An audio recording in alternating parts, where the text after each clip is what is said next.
أعوذ بالله من الشيطان الرجيم. بسم الله الرحمن الرحيم. الرحمن علم القرآن خلق الإنسان علمه البيان. الشمس والقمر بحسبان والنجم والشجر يسجدان والسماء رفعها ووضع الميزان ألا تطغوا في الميزان وأقيموا الوزن بالقسط ولا تخسروا الميزان. والأرض وضعها للأنام فيها فاكهة والنخل ذات الأكمام والحب ذو العصف والريحان فبأي آلاء ربكما تكذبان. خلق الإنسان من صلصال كالفخار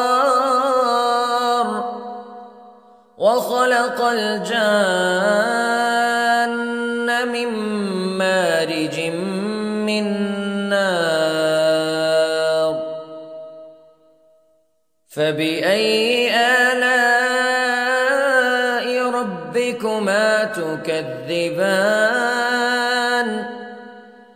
رب المشرقين ورب المغربين فبأي آلاء ربكما تكذبان. مرج البحرين يلتقيان بينهما برزخ لا يبغيان فبأي آلاء ربكما تكذبان. يخرج منهما اللؤلؤ والمرجان فبأي آلاء ربكما تكذبان.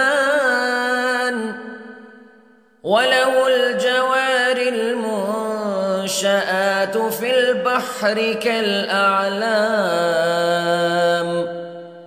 فبأي آلاء ربكما تكذبان.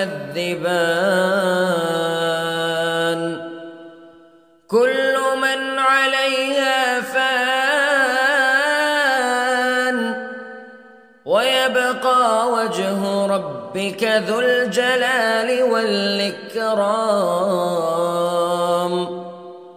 فبأي آلاء ربكما تكذبان.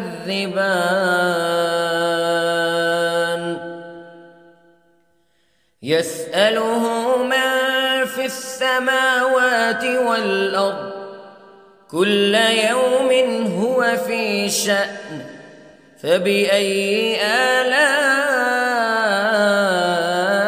ربكما تكذبان. سنفرغ لكم أيها الثقلان فبأي آلاء ربكما تكذبان.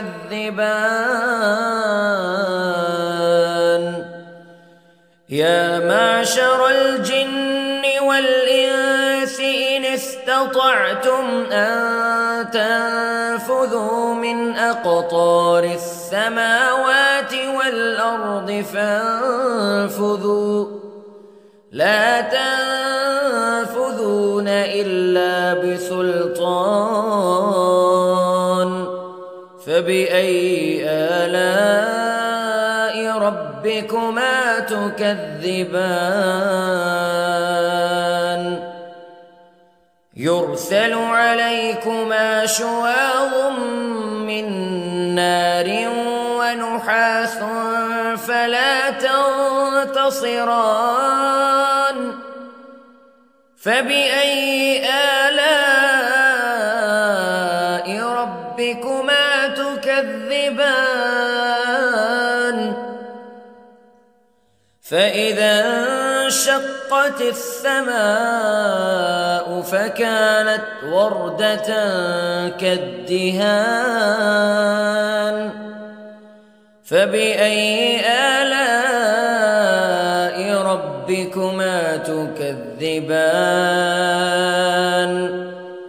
فيومئذ لا يسأل عن ذنبه إنس ولا جان فبأي آلاء ربكما تكذبان يعرف المجرمون بسيماهم فيؤخذ بالنواصي والأقدام فبأي آلاء ربكما تكذبان هذه جهنم التي يكذب بها المجرمون يطوفون بينها وبين حميم آن فبأي آلاء ربكما تكذبان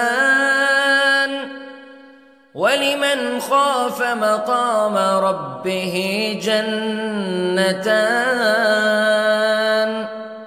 فبأي آلاء ربكما تكذبان ذواتا أفنان فبأي آلاء ربكما تكذبان فيهما عينان تجريان فبأي آلاء ربكما تكذبان فيهما من كل فاكهة زوجان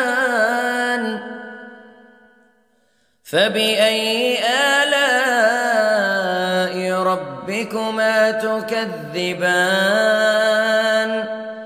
متكئين على فرش بطائنها من استبرق وجنى الجنتين دان فبأي آلاء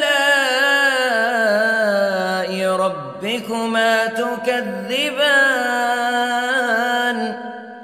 فيهن قاصرات الطرف لم يطمثهن إنس قبلهم ولا جان فبأي آلاء ربكما تكذبان كأنهن الياقوت والمرجان فبأي آلاء ربكما تكذبان هل جزاء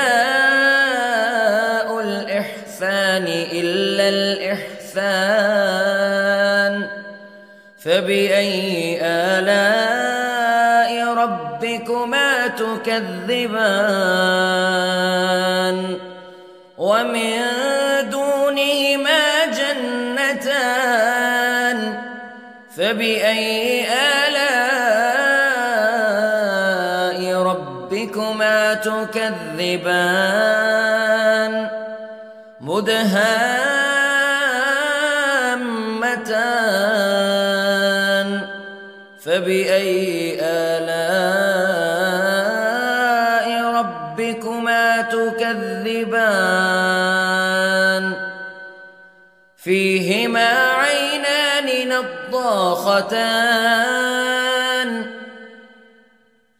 فبأي آلاء ربكما تكذبان فيهما فاكهة ونخل ورمان فبأي آلاء ربكما تكذبان فيهن خيرات حسان فبأي آلاء ربكما تكذبان حور مقصورات في الخيام فبأي آلاء ربكما تكذبان لم يطمثهن إنس قبلهم ولا جان فبأي آلاء ربكما تكذبان متكئين على رفرف خضر وعبقري حسان فبأي آلاء ربكما تكذبان تبارك اسم ربك ذي الجلال والإكرام